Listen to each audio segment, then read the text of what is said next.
ኤፍሬም ብንያምና ምናሴን ይጠራል። እነዚህ የሰሜኑ ነገድ የእስራኤል ወገን ናቸው እንደምታውቁት። ግን በዚህ ክፍል ላይ ዘማሪው በይበልጥ ማንሳት የፈለገው የተማረከውን የሰሜኑን ክፍል እስራኤልን ለማስታወስ ብቻ ሳይሆን አንድ ሊነግረን የፈለገ ነገር አለ። ምንድነው እሱ? እሱ ነው አሁን ቀጥለን የምናየው። ይኸውላችሁ በተለይ እስራኤላውያን በምድረ በዳ ጉዞ ወቅት ልክ ዘጸአት ምዕራፍ 25 ላይ እግዚአብሔር መጣና በመካከላችሁ አድር ዘንድ ድንኳን ስሩልኝ አለ። ወይም ተብርናክል የምንለው ማለት ነው። የማደሪያው የመገናኛው ድንኳን የሚባለው ማለት ነው። ይህንን ስሩልኝ አለ ዘጸአት ምዕራፍ 25 ቁጥር 10 ላይ። ከዚያ ወረድ ብሎ ደግሞ ከቁጥር 19 ጀምሮ እግዚአብሔር ድንኳኑ ሲሰራ ውስጡ የሚያካትታቸውን ንዋያተ ቅዱሳት እንዲመርጡና እንዲያዘጋጁ እግዚአብሔር ሲነግራቸው ታያላችሁ። በመቅደስ ውስጥ የሚቀመጡ ቅዱሳት ዕቃዎችን ማለት ነው። ኦኬ። ከዚያ ግን እግዚአብሔር ድንኳኑን እንዲሰሩ ሲሰጣቸው 12ቱ ነገድ በቁጥር 2 ሚሊዮን የሚጠጋ ሰው ነው ከግብፅ የወጣው። ምናልባት በአይሁዳውያን ሕፃናትና ሴቶችን አይቆጥሩም፣ እንደዛ ሊሆን ይችላል። እና ሲጓዙ የማደሪያው ድንኳን የሚተከለው በእስራኤል መካከል ነው። ምናልባት በታስታውሱ ከሆነ መዝሙር 46 ላይ መዝሙር 46 ቁጥር 2 እና ቁጥር 5 እስከ 6 እግዚአብሔር በመካከሏ ነውና አትናወጥም የሚል ቃል ታገኛላችሁ። ይሄ ሐሳብ ግን ከላይ ምን ተብሎ ተገልጧል? ምድር ልትናወጥ፣ ተራሮች ወደ ባህር ልብ የሚወሰዱ እኛ አንፈራ። ለምንድን ነው አትፈሩት ተብለው ሲጠየቁ ዘማሪው እስራኤልን ወክሎ ይዘምራል። የማንፈራው ይላል። እሺ እግዚአብሔር በመካከላችን ስለሆነ ይህንን የሚያስታውሱት የምድረ በዳውን ጉዞ ነው። እግዚአብሔር በመካከላቸው። መካከል የሚለው ቃል ለአይሁዳውያን ዝም ብሎ መሀል ላይ ሴንተር ላይ መሆን ብቻ አይደለም። ኢትስ ኦል አባውት ፕራዮሪቲ።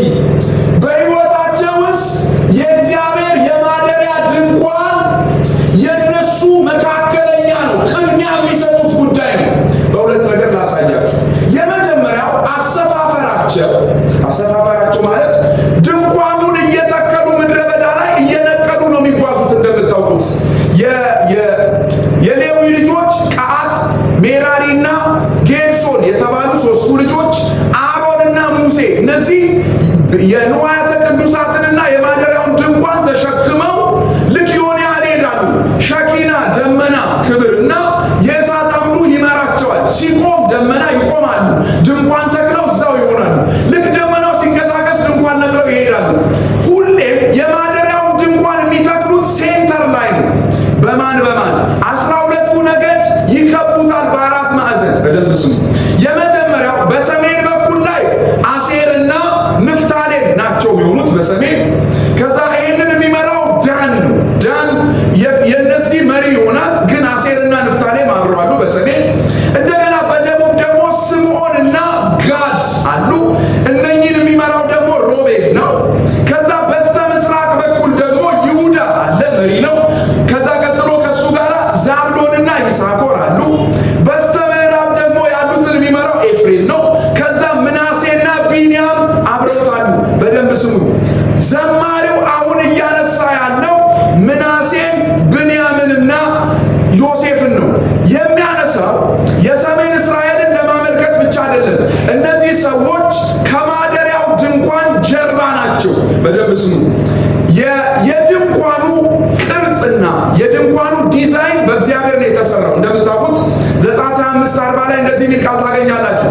በተራራ ላይ ምሳሌ እንደነገርኩ እንድትሰራ ተጠንቀቅ ይላል።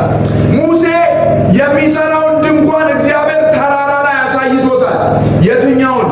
ሰማይ ያለውን ድንኳን አሳይቶታል። ኢየሱስ የሚገባበት ዕብራውያን 9:10 ትዝ ይላችኋል። ኢየሱስ አሁን ስላሉት ነገሮች ሊቀ ካህናት ሆኖ በመጣ ጊዜ በሰዎች ወዳልተሰራች ከዚህም ፍጥረት ወዳልሆነች ፍጹምና ሕያው ድንኳን ገባ ይላል። ኢየሱስ የሚገባባትን ድንኳን ጥላ ነው መሬት ላይ ሙሴ አሮን እንዲገባ የሰራው። እንግዲህ ይህንን ድንኳን ሲሰራ ድንኳኑን ነቅለው ወክ ሲያደርጉ ሁልጊዜ አሰላለፍ አለው። የሰራ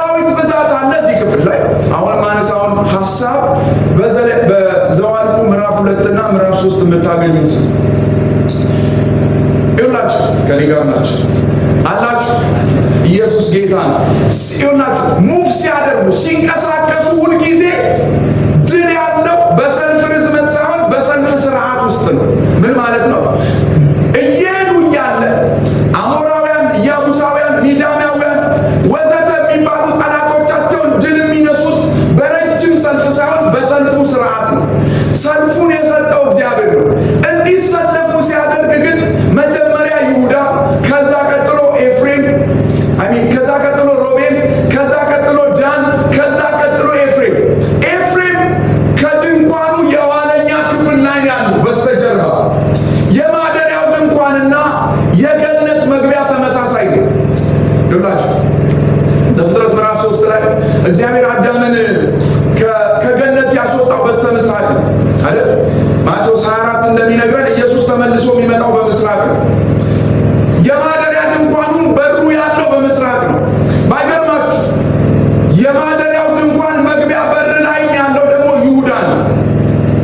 ሁሉም ነገዶች ወደ መቅደስ ውስጥ መግባት ቢፈልጉ በይሁዳ ነገድ በኩል መምጣት አለባቸው። ያ የይሁዳ ነገድ ኢየሱስ ነው። እንግዲህ በይሁዳ ነገድ በኩል ካልሆነ ወደ እግዚአብሔር መገኘት መግባት አይችልም። ድሮም አሁንም እንደዛው ነው። በይሁዳ ነገድ በኢየሱስ ካልሆነ ወደ እግዚአብሔር መምጣት አይቻልም። ይሄ ብቻ አይደለም ወዳጆቼ፣ በደንብ ስሙ። ዘማሪው አሳፍ ምናሴን፣ ኤፍሬምን፣ ቢንያምን አንስቶ ሊነግረን የፈለገው እነዚህ ነገዶች ከማደሪያው ድንኳን በስተምዕራብ በጉዞ ላይ ደግሞ ከድንኳኑ በስተጀርባ የበሩ ተቃራኒ ሆነው ነው የሚጓዙት። እና ታዲያ ምን እያስታወሰ ነው ሲባል ከኋላ ሆነን የተጓዝንበት ዘመን ናፈቀን እያሉ። ኢየሱስ ጌታ። ደህና ናችሁ ወይ? ዘማሪው እያለ ያለው የእግዚአብሔርን እረኝነት እየጠየቀ ነው። ዮሴፍን እንደ መንጋ የምትመራ በምድረ በዳ የመራህ ከግብፅ ወጥተን ከነዓን ስንሄድ ሙሴ አይደለም የመራህን አንተ ነህ። እና አሁን ዘማሪው እየጠየቀ ያለው ሁለት ነገር ነው። አንደኛ አንተ ከፊታችን ሁን ነው። እነኚህ ነገዶች ሁልጊዜ የማደሪያው ድንኳን ይቀድማቸዋል። እነሱ ከማደሪያው ድንኳን ኋላ ነው የሚከተሉት። ስለዚህ እግዚአብሔርን ቅደምልን እያሉ አያችሁ። መመለስ ለካ የኦርደር ችግርንም ማስተካከል ነው። በሕይወታችሁ ውስጥ እግዚአብሔር ያልቀደመባቸው ነገሮች ለካ መመለስ ይፈልጋሉ። ከሚገርማችሁ በሕይወታችሁ ውስጥ እግዚአብሔርን ማዕከል ያላደረጉ ነገሮች መመለስን ይፈልጋሉ። እግዚአብሔርን ማዕከል ያላደረገ መካከል ማለት ቅድም ነግሬያችኋለሁ። ለአይሁዳውያን መሀል ላይ መሆን ብቻ አይደለም፣ ሎኬሽን ብቻ አይደለም፣ ኢዝ ዲቫይን ኦቶሪቲ ነው።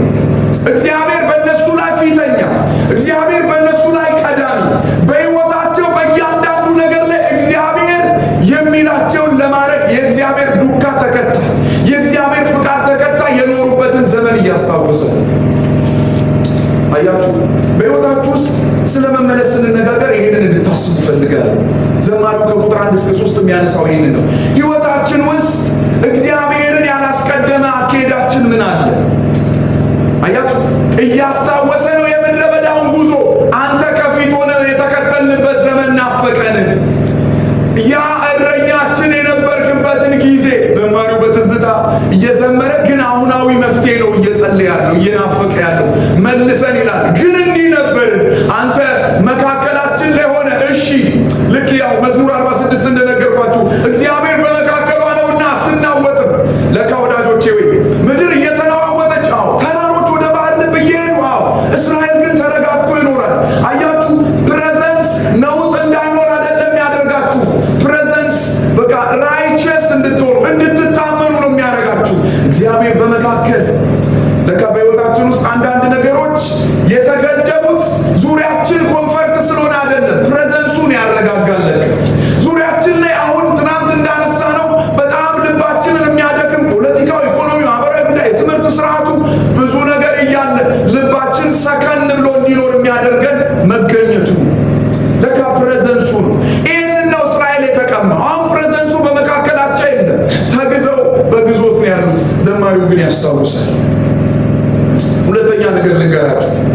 እስራኤላውያን 12 ማይል ስኩዌር ኪሎ እንትን ነው ሜትር ላይ ነው ያለው ድንኳኑ። ከድንኳኑ 2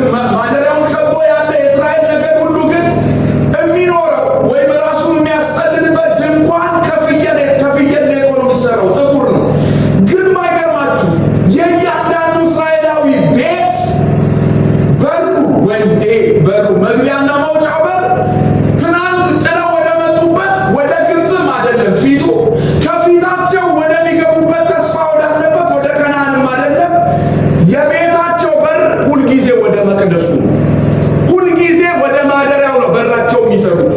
አያችሁ ጠዋት ሲነሱት ፌስቡክ ሳይሆን ፌስ ኦፍ ጋድ ነው የሚያዩት።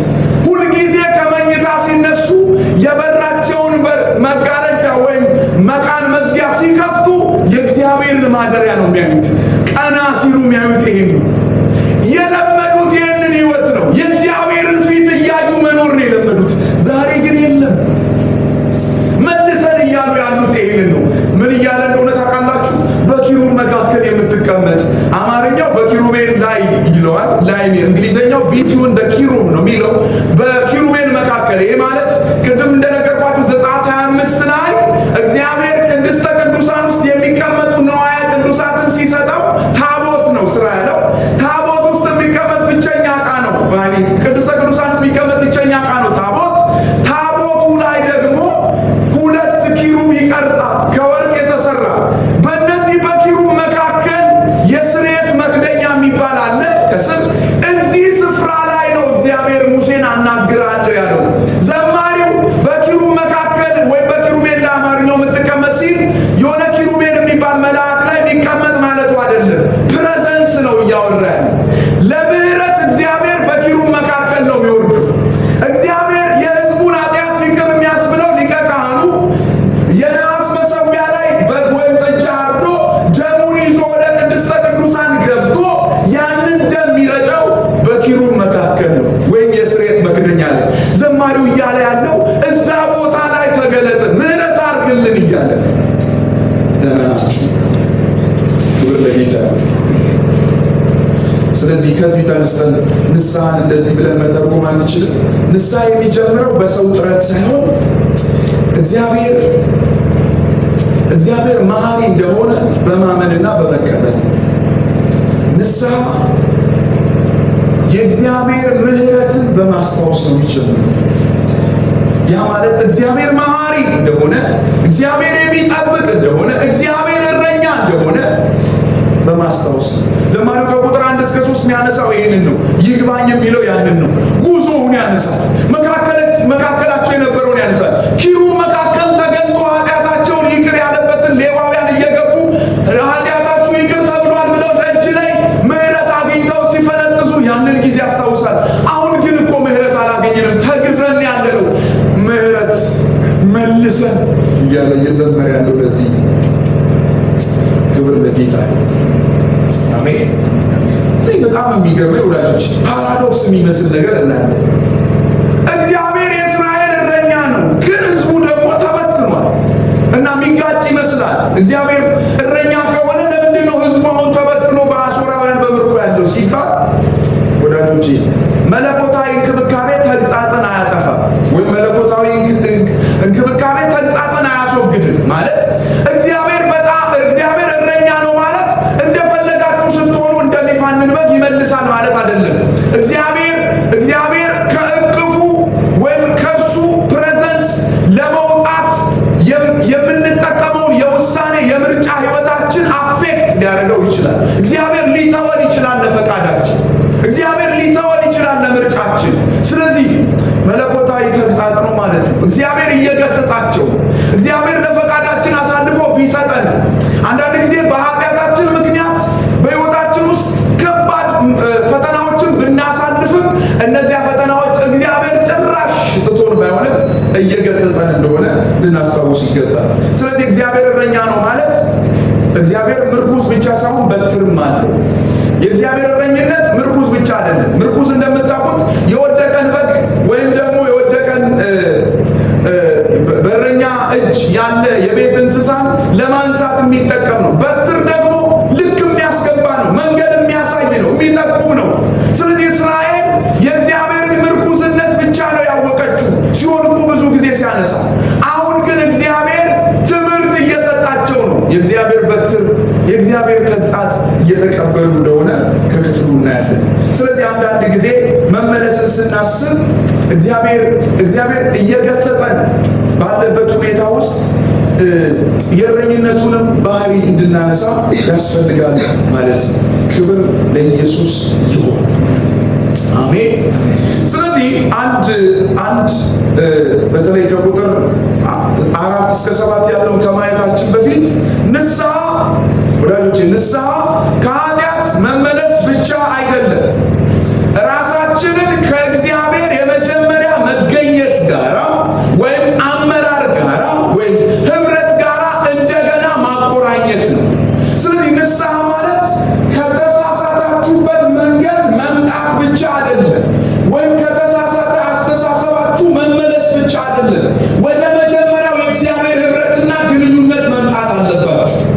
አያችሁ፣ የሆነ ኃጢአት ውስጥ ስትገቡ ጌታው ይቅር በለኝ ብላችሁ ኑሮ መቀጠል አይደለም፣ ግን ከእግዚአብሔር ጋር ደግሞ የጠበቀ ግንኙነትን መጨመር ነው። የንስሐ መዳረሻው ይሄ ነው።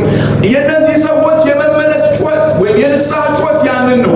ወደ ፕሬዘንስ መልሰን እያሉ ወደ ክብር ወደ መጀመሪያው መገኘት መልሰን እያሉ ሲዘምሩ ታያላችሁ። ኢየሱስ የተባረከ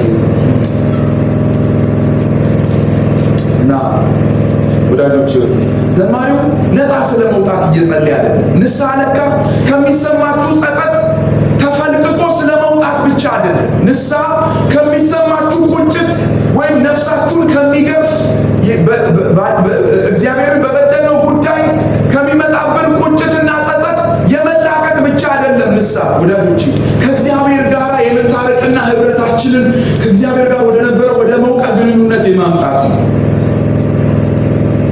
እና ከህሊና ወቀሳ ለመዳን ብቻ አይደለም። ንስሐ መመለስ ከህሊና ወቀሳ ብቻ ለመዳን አይደለም። ከመንፈስ ቅዱስ ጋር ከህልውናው ጋር ከመገኘቱ ጋር እንደገና ለመቀጠል የሚወሰን ውሳኔ ነው።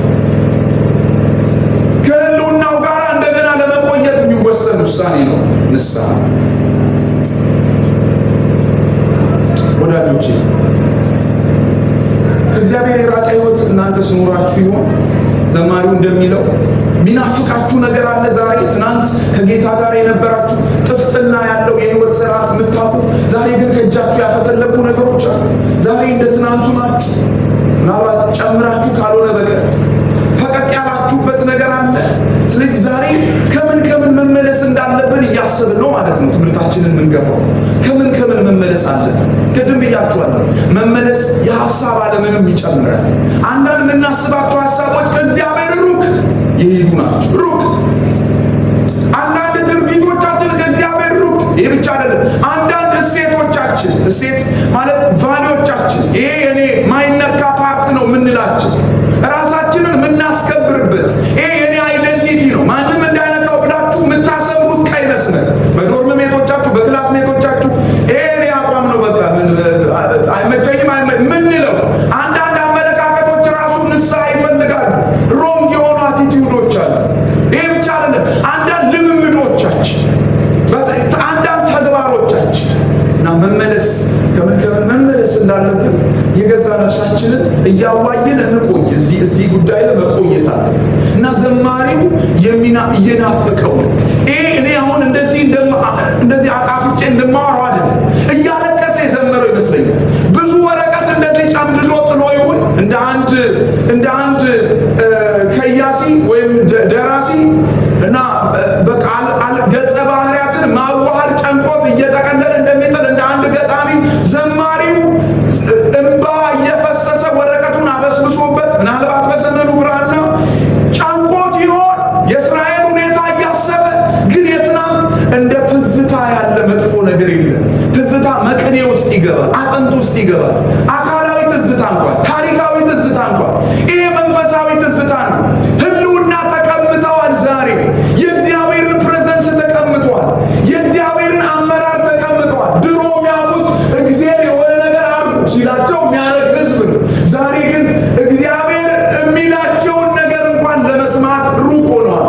አያችሁ፣ ዘማሪው የሚዘምረው ለብቻው ይሁን እንጂ የእስራኤል ብሔራዊ ለቅሶ ነው። ብሔራዊ የመመለስ ጩኸት ነው። እግዚአብሔር ይመልሰን። እስኪ አሜን በሉ። እግዚአብሔር ይመልሰን። ከቁጥር 4 እስከ 7 ያለውን ደግሞ አብረን እንይ። ከቁጥር 4 እስከ 7 ዘማሪው እንደዚህ ይላል። የሰራዊት አምላክ እግዚአብሔር ሆይ በሕዝብ ጸሎት ላይ ቁጣ የሚነደው እስከ መቼ ድረስ ነው? የእንባ እንጀራ አበላሃቸው፣ ስፍር የሞላ እንባ አጠጣሃቸው። ለጎረቤቶቻችን የጠብ ምክንያት ወዳጆቼ ካለንበት ዘመን ጋር ይሰካካል። የአሳፍ መዝሙር በጣም መሳለቂያ ሆነናል። እንደ ዘንድሮ ጴንጤ ላይ እንደ ጴንጤ የተሳቀበታለን፣ እንደ አማኝ የተፎገራለን። በቃ ሚዲያዎቻችንን ማየት በቂ ነው። መንደሮቻችን ወይ እናንተ ደግሞ ቀን ቀን ሚሽን ማታ ማታ ማሽን ናችሁ ተብለናል። በቃ ህይወታችን በሰው ፊት ሚዛን እንዳይደፋ ሆኗል። ተንቀናል። በብዙ ያለንበት ዘመን በጠላቶች ተሳልቀውብናል። በጣም በብዙ አፌዘውብናል። ዘመናችን ተመሳሳይ ይመስለኛል። አሁን እስራኤል አንድ ኃያል መንግስት ነው። እግዚአብሔር በምድረ በዳ ሲመራቸው እንኳን እንዴት እንደነበረ ታውቃላችሁ። ባህር እየከፈለ ደን እየመነጠረላቸው የተፈጥሮ እባብና ጊንጥን ከፊታቸው እያጠፋ እግዚአብሔር ሰማያትን ዝቅ እያደረገ ምድርን ከፍ እያደረገላቸው ተራራውን ሸለቆውንም ደልዳላ እያደረገላቸው ምድረ በዳ ላይ ያውቁታል። ኃያል ህዝብ ነው።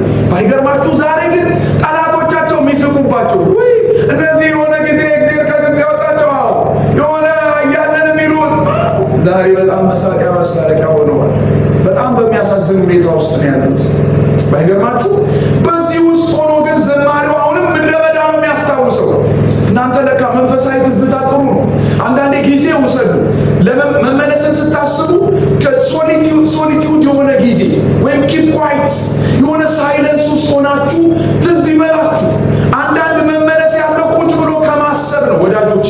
ቁጭ ብሎ ከማሰብ ልጅነታችሁን አስቡ። ከጌታ ጋር የነበራችሁን የትናንትና የማለዳ የጠዋት መንፈሳዊ ህይወታችሁን አስቡ። ዛሬ ብልጣብልጥ በመሆን ዛሬ በጣም አራዳ በመሆን የተቀማችሁት አንዳንድ ከጌታ ጋር የነበራችሁ ህብረት አለ።